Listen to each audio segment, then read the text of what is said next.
안녕하십니까. 2023년 10월 21일 최병무의 팩트 시작하겠습니다. 어제 이재명 민주당 대표의 대장동 재판이 있었습니다. 오전 10시 30분에 시작을 해서요. 오후 6시 8분 정도에 끝났다고 합니다. 근데 예정된 걸 다 못했다고 하죠. 지난번 17일 재판에서 재판장이 좀 일찍 와달라. 그래서 7분 지각해서 16분 정도를 늦게 시작했습니다. 그러니까 이번에는 10분 정도 일찍 와서 10시 30분 정각에 시작을 했다. 근데 거의 끝날 무렵에 오후 한 5시쯤부터 이제 이재명 대표 본인이 나서서 무려 34분에 걸쳐서 이런저런 얘기를 했다는데 그 논리를 한번 제가 소개해드리고 그 논리의 허점 이런 걸 말씀을 드리려고 합니다. 자, 우선 배임, 뇌물 뭐 이런 부분 이제 대장동에도 그게 등장하고 성남FC에 특히 제3자 뇌물죄가 등장을 하죠. 이런 거죠. 이재명 대표가 이렇게 얘기했답니다. 만약에 제가 성남시 이익이고 뭐고 따질 것 없이 그냥 민간 개발을 허가해주고 대장동도 민간 개발을 허가하고 그냥 했으면 문제가 됐겠나 싶다. 성남FC 의혹 관련해서는 업자들을 만나서 부탁을 들어본 일도 없고 제가 그들에게 부탁한 일도 없다. 왜 제가 관여됐다고 하는 것인지 이해가 되지 않는다. 공소 내용을 보면 정진상이 한 것이 곧 이재명이 한 일이다로 돼 있다. 정 씨와 구체적으로 어떻게 모의 공모했는지가 전혀 없다. 가까운 사이니까 책임을 져야 한다는 것이냐? 헌법상 연좌제 위반 아닌가? 뭐 이런 식의 얘기를 했는데 이게 얼마나 황당한 일이라면 자, 민간 개발을 그냥 허가해 줬으면 이런 일이 없었다? 그건 말이 안 되죠. 민간 개발을 허가해 줄 때도 왜냐하면 이 인가 허가 자체가 엄청난 이익을 업자한테 주는 거거든요. 용도를 변경해 주고 뭐 층고를 뭐 몇 층으로 뭐 예를 들어서 5층으로 할 거를 뭐 15층으로 하게 해 주고 그럼 그 자체가 다 곱하기 얼마 이래서 이익이 남는 거거든요. 그래서 인허가권이라는 게 대단한 거죠. 그래서 기부 체납 뭐 이런 제도가 있고 초과이익 환수 이런 것들이 있는 겁니다. 왜냐하면 업자한테 적정한 이익을 보장해 주지 않고 민간 개발하라고 그러면 어느 업자가 그걸 하겠습니까? 다만 적정한 이윤이 얼마냐 하는 것들을 이제 관행적으로 해온 게 있는 거거든요. 예를 들어서 대장동 같은 거 관련해서 대장동이 뭐 한 1조 원 사업 정도 되니까 자 1조 원 사업에서 뭐 한 적정 이윤이면 뭐 1,000억 뭐 이 정도 2,000억 뭐 이 정도가 이제 대량 적정 이윤이다 하면 그 정도를 보장하고 그걸 넘는 이익은 초과이익 환수 여러 가지 방법이 있죠. 뭐 기부 체납 방법도 있고 그다음에 뭐 다른 여러 가지 요새는 뭐 기여 뭐 이런 것도 가능하고 뭐 학교 용지 뭐 공원 용지 뭐 등등 여러 가지가 가능합니다. 뭐 그런 게 이제 포괄적으로 보면 다 기부 체납 계열로 들어가는데 자 그러니까 민간 개발 그냥 해줬으면 여기에 섰을 리가 있겠네? 아니죠. 민간 개발을 해줘도 허가해줘도 섰을 수 있죠. 만약 기부 체납 같은 게 전혀 없다면. 그러니까 이 주장 자체가 그냥 약간 어깃장이다. 그 다음에 성남FC 관련해서 자기는 만난 일이 없다, 업자들을. 그리고 정진상이 한 것이 곧, 이재명이 한 일이다. 이게 아니다. 이제 거의 뭐 정진상을 모르쇠 할 판이다.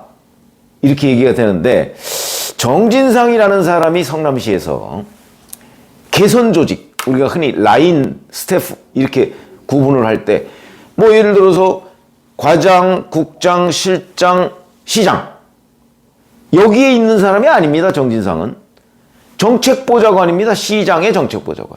근데 왜 성남시에서 정진상이 넘버 2가 됐을까요? 이미 성남시의 공무원들이나 업자들이나 누구는 정진상이 개선 조직에 있는 결정권자는 아니지만 그러나 실질적인 이재명의 아바타다 하는 걸 알기 때문에 넘버 2라고 다들 얘기를 하는 거고 그러니까 정진상이 공무원 직접 불러서 지시하지 않습니까? 이 경우에도 대장동, 백현동 공무원 직접 불러서 그 인서비용이 한다고 그러니까 해줘라. 그 업자가 하려고 그러는 거 그거 문제 삼지 말고 해줘라. 이런 지시를 한 거 아닙니까? 지시할 권한이 전혀 없습니다. 근데 지시를 했더니 업자가 아니죠 그 담당 과장이 안 따르면 불이익을 당할 거라는 사실을 알기 때문에 따랐다 이런 증언을 하고 있거든요. 그걸 안 따른 사람은 좌천됐습니다. 그러면 정진상이 좌천시켰습니까? 이재명이 좌천시켰죠. 인사권자는 이재명이니까.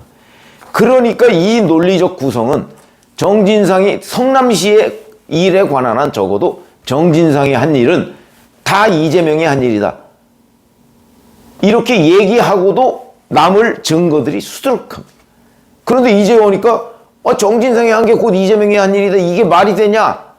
가깝다고 뭐 다 내가 덮어써야 되는 말이 안 되는.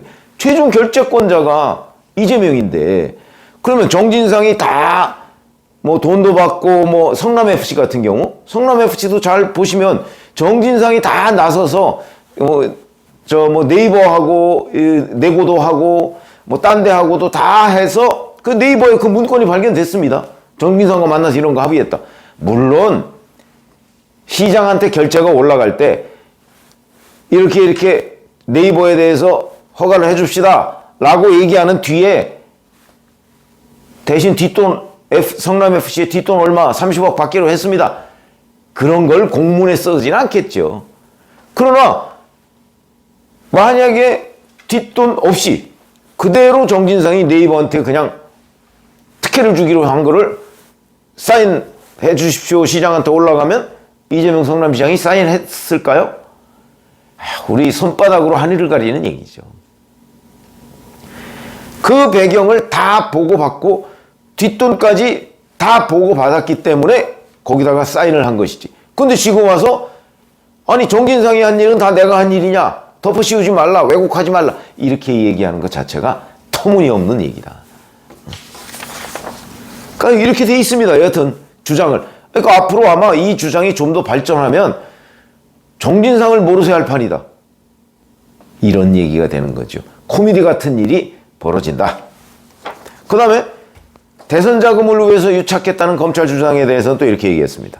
2022년 선거가 가장 근접한 대선이었는데 만약에 그렇다면 대선 때 돈을 써야 되는데 대통령이 되고 난 다음에 민간업자들이 내 노후 자금으로 주기로 했다고 말을 바꾼 게 상식적으로 말이 되냐 이렇게 얘기하는데 이것도 당장 김용을 떠올리게 되죠.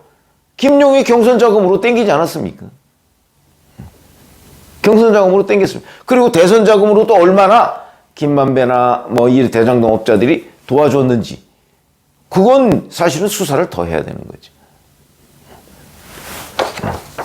김용이 우선 뭐 6억 4,700인가 그렇게 남욱 변호사한테 받은 거 지금 재판 진행 중이고 11월 말에 그거 선고 나옵니다. 그때는 또 뭐라고 얘기할 수 있을까요? 그때는 이제 또 어떻게 김용이 한 게 다 내가 한 거냐 이렇게 얘기할 그런 논리다. 이재명 대표의 논리가. 성남FC도 미르재단은 운영의 성패가 최순실에게 귀속되지만 성남FC는 그런 게 전혀 없었다. 터무니없는 얘기죠. 왜 터무니없는 얘기냐? 성남FC의 구단주가 이재명입니다. 성남FC의 당시에 부도가 날 지경이었습니다. 축구구단을 일화해서 인수했는데 그래갖고 그걸로 뭔가 축구구단도 이재명이 하면 잘한다 하는 걸 보여주려고 했는데 부도가 날 지경이 되거든요. 그러니까 그때부터 공수장에 보면 그때부터 후원금을 땡겨야 되는데 어떤 업체가 후원금을 공짜로 내겠습니까? 그러니까 이제 그때부터 인허가하고 맞바꾼 거죠. 그게 공소장에 나와 있고요. 그게 상식에 부합하죠. 네이버 문건에도 그렇게 나와 있고 다른 뭐 두산 뭐 이런 데도 다 그렇게 나와 있습니다. 자, 그렇기 때문에 성남FC는 그런 것이 전혀 없었다? 터무니없는 얘기죠. 성남FC가 부도가 나지 않고 제대로 운영된다는 그 이익은 오로지 이재명 성남시장 구단주한테 있는 것이다. 그래서 이게 제3자 뇌물죄가 되는 거거든. 나는 10원 한 푼 받은 거 없다. 아니 제3자 뇌물죄는 원래 자기가 10원 한 푼 받았다는 얘기가 아닙니다. 이러니까 어제 검찰이 아니 변호사분들이 이런 주장을 할 수가 있느냐 뭐 이렇게 얘기해서 또 한참 공방이 벌어졌다는데 그런 거죠. 그래서 앞으로 물론 이런 식의 공방을 아마 지겹게 몇 년 동안 중계를 해야 될 상황입니다. 원래 어제 검찰 서중조사하고 그에 대한 의견 진술 이런 게 다 예정이 돼 있었는데 양쪽의 설전이 치열해서 이걸 다 못 맞췄다고 합니다. 그래서 11월 3일 재개해서 서중조사를 한다고 하는데 이런 치열한 공방도 어찌 보면 이재명 대표 측의 재판 지연 전략일 수 있겠다. 이런 생각이 들고 사실 그러면 시간을 뭐 한두 시간 더 잡고서라도 해야 되는데 요새 재판은 뭐 오후 6시 퇴근 시간 되면 바로 끝난다고 하더군요. 그런 것도 문제가 된다. 자, 그래서 적어도 제가 보기에는 아마 대장동 문제만 가지고서 한 2년 가까이 해야 될 것 같고 백현동 배임 문제는 앞으로 뭐 공판 준비기일을 별도로 또 재판 절차를 열어서 병합 여부를 결정한다고 하니까 그런 부분은 또 별개의 문제가 될 것이다. 여하튼 이런 치열한 공방도 결국은 물론 뭐 제1야당 대표의 정치적 운명이 걸려 있으니까 그런 것도 있지만 기본적으로는 재판 지연 전략의 일환이 아닌가 이런 생각이 들고요. 자, 이런 식의 논리라면 앞으로 이제 이재명 대표가 정진상과 선긋기 그럴 날도 오지 않을까 뭐 이런 생각이 들 정도 그 정도의 재판 관전기였다 이렇게 말씀을 드립니다. 고맙습니다.